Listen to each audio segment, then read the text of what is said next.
Hey Chi crafters, welcome back to Chi Designs, and today I'm going to show you how to make these adorable shaker cupcake cards. We'll be using graphics from Canva, cutting everything with the silhouette Cameo, and of course using the amazing specialist cards from today's sponsor, Cutz.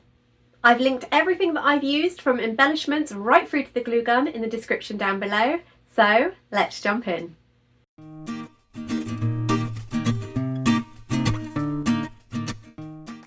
For today's project, we're going to need a printer, a cutting machine. Today I'm using my silhouette Cameo, some A4 or A3 paper cuts double-sided matte photo paper, some acetate, this one's also from Cutz, a selection of specialist glitter and holographic mirror cards, a paper trimmer and scoring board, embellishments such as glitter, sequins and pearls, double-sided foam tape, glue and a glue gun. We're going to start in Canva, and I have created a document that is 20 centimeters by 20 centimeters. I've then had a look at the elements and found a cupcake and banner that I like the look of and downloaded them as ping with transparent backgrounds. Then back in Canva, I am looking at the different patterns that they have, and once I've filled all of the pages, I've downloaded them and then opened up Silhouette Studio. My document size is A3 and I have turned on registration marks ready for printing. Here you can see I have added the card outline that I plan to cut, and then I've imported all of the different silhouettes and used a combination of trace and offset for the different elements. For the banner, I needed to thicken it up a little bit compared to what was displayed in Canva, so I've used the offset tool to help create that. Once I have all of the elements, I have released them and singled out all of the different pieces that I hope to cut. For the cupcake shape, I've used the offset to make the individual pieces slightly bigger. This means that they won't show through the outline once everything's stuck down. I've then imported all of the different patterns and matched everything up with the design that I wish to cut. I've then gone and added the words happy birthday and decided on a font from my library. For the word birthday, I actually want to have it sat within the banner, so I have gone back in and added that onto the line there and tweaked everything so that make sure that I'm happy with the alignment. This meant ungrouping and then playing around with individual letters. You need to make sure that you add an extra bit to the I so that you don't lose the dot. Once that's all ready, I made a combination of compound path and weld to stick it all together. For the print settings, you need to make sure that you are A3 or A4, high quality, matte photo card and borderless is off. For the A4 design, I start by making a square, which is going to be the front of the card. I then place all of the traced elements inside and resize them.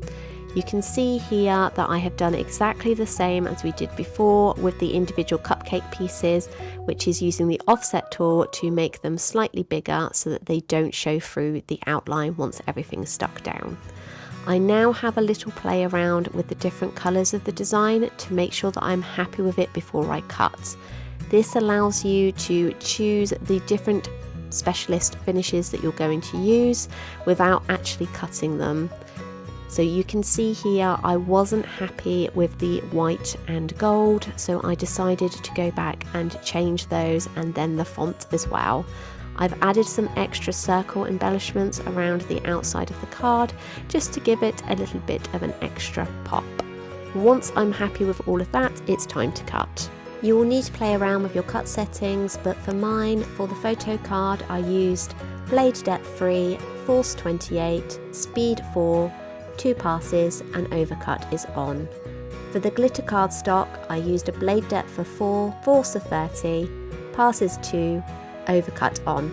For the mirror cardstock, it was blade depth 3, force 28, speed 4, passes 2 and overcut on. So before I even think about assembling the shaker card, I'm just going to check that I'm happy with all the colours. So this is just going to be really rough, me putting everything together to see how it looks with the colour combo.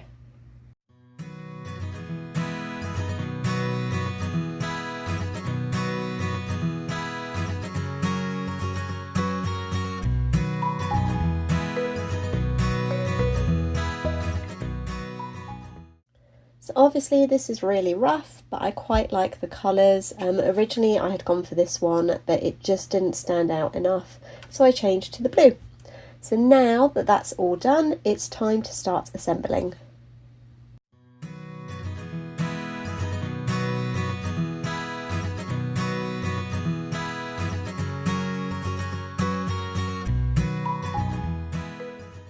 So now we're going to assemble our shaker cards. There are two ways to do this. You can either build up a reserve for the little embellishments to go in. I've used some craft cardstock here, which is 300 GSM. You could also use the photo paper cardstock from Paper Cutz, which cuts beautifully and would probably fit in better because obviously it's white around the edge. I quite like the idea of using this as it's a bit like a cupcake colour. The other way to do it is to use a foam tape like this. As you can see, this is fairly thick, so it's double-sided adhesive and you would be able to cut slices off to go all the way around the edge.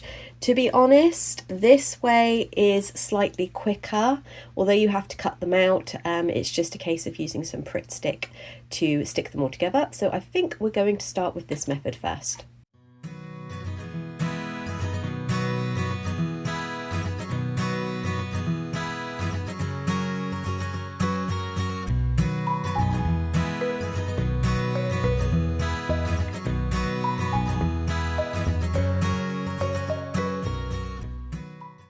So as you can see, that is fairly thick. It's definitely thick enough to hold all of the sequins and embellishments. The one thing you do need to make sure is that these are all lined up as accurately as possible.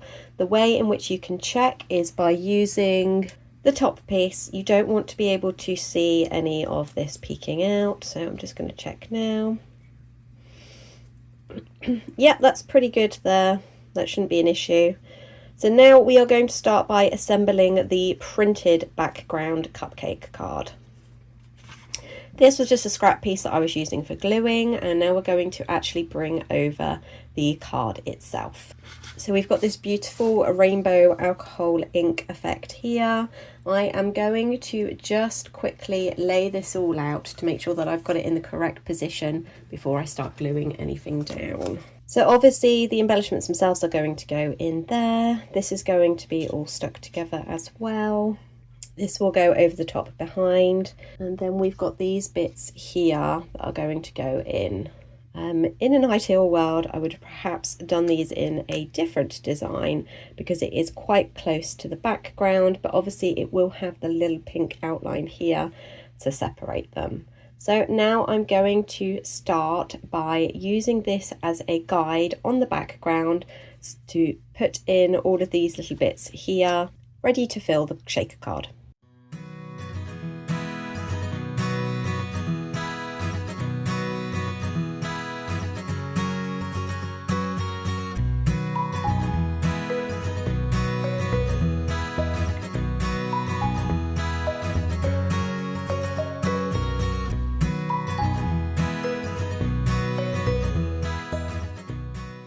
I think I'm going to braid a little bit of glitter with this one. Not too much because I don't want to go over the top, but just enough to give it a little sparkle. So I'm going to start by piling everything up in the middle, and then I'll be using some sequins as well. I'm trying to obviously build up on a colour scheme that is going to work with the prints and the chosen designs that I have. So I really love these teal sequins. I think these are really cute, so they will give a nice contrast.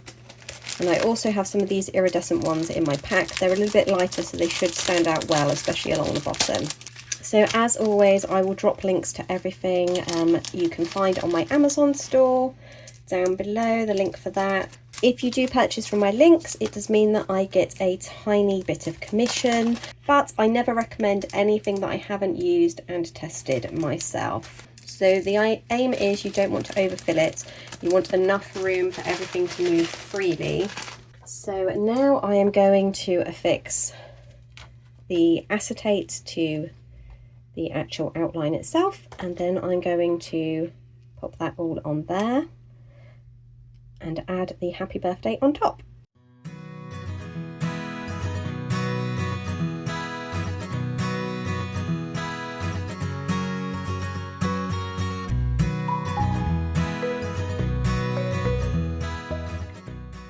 So despite the minor glitter spillage, it looks really cute.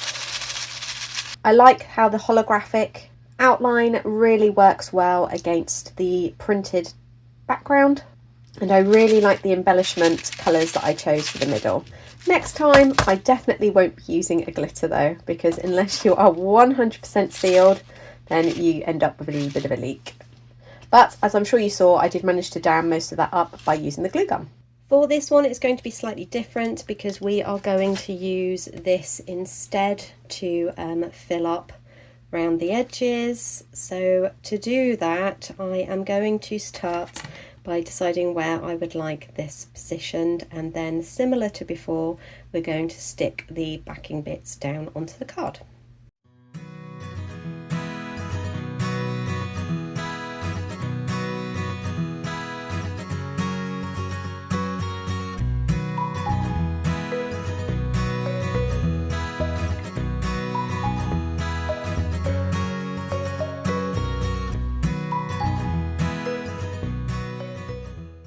I'm not going to lie, I really love how this glitter and mirror card combo has turned out.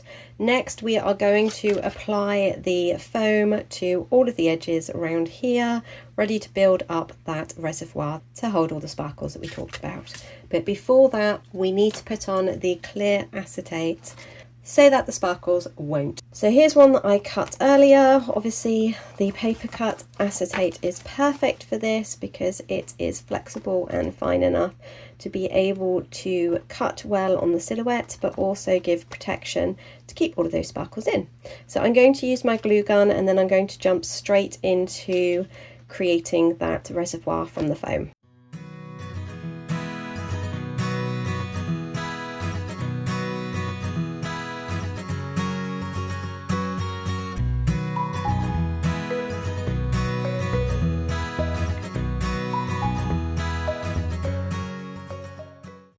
Okay, that took forever, and I am definitely not a fan of that method.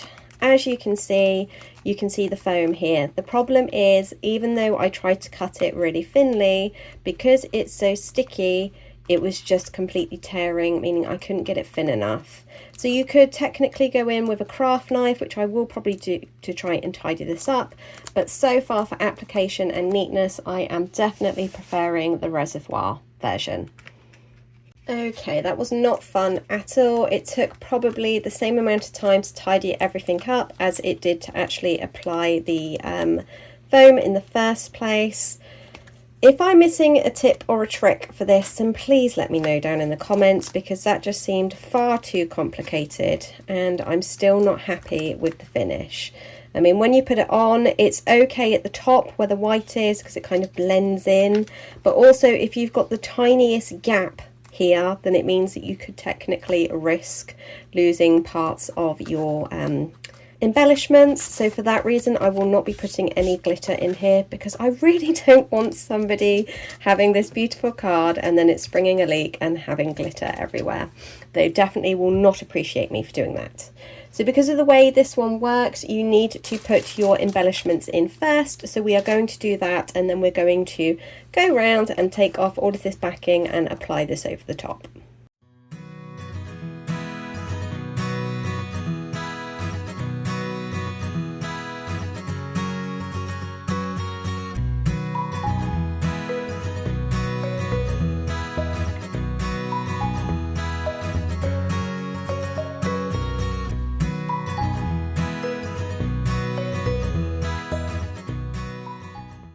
So it's on. It does what it's supposed to. It looks really cute, but you can see just on the edges down here where the foam is visible. So out of the two, I definitely prefer building a reservoir. Obviously, if you don't want to and you want to use the foam, I will link it down below. It was just a bit of a messy application. So now I'm going to finish off this card here by adding on the happy birthday and securing it to the actual card backing.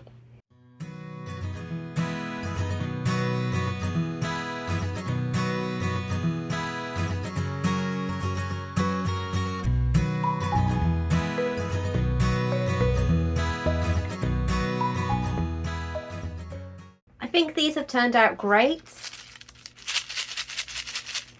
I'm really torn to see which one is my favourite. I love the glitter and metallic background of this one, especially with the cute little glitter circles and dots all around the outside. But the printed background on here really makes it pop, and I love how it all just catches the light. My top tip is definitely, unless you are sure you have got a 100% seal, don't use glitter, because although some of it still remains in here, when you shake it, I don't really think that it has too much of an effect, not so much as the cute little sequins and embellishments at the bottom. Now these really are time consuming and they are a true labour of love, but the ideas and possibilities of making these are absolutely endless. Although I will be gifting these out personally, I cannot wait to come up with some cute designs for Chibichi Jr. I'm thinking she is going to absolutely love a football version. I love the metallic and glitter finishes, and these would not have been possible without today's sponsor, Paper Cutz. As I always tell you, I have been using them since 2013. They have always been one of my favourite suppliers and a business that I have recommended time and time again, long before they started working with my channel. I use their photo cardstock for all of my printed designs because, as you can see, that is fantastic, and that is with using compatible inks, not the official Canon ones too. I'd like to say a great big thank you for watching today's video. If you have a go at making these cards, I'd really like to see them, so share them on Instagram and tag @ChibichiDesigns so I can take a peek. If you've enjoyed this video, definitely hit the like button. If you know somebody else that might like it, definitely share it. If you're not subscribed, hit that subscribe button. We are well and truly on our way to 2,200 followers, and I want to say a great big thank you to each and every one of you that has subscribed. If you have any suggestions on crafts that you would like to see me attempt, then drop them down below in the comment box. Likewise, if you have any questions, drop them below and I'll definitely get back to you. And I'll see you next time. Bye!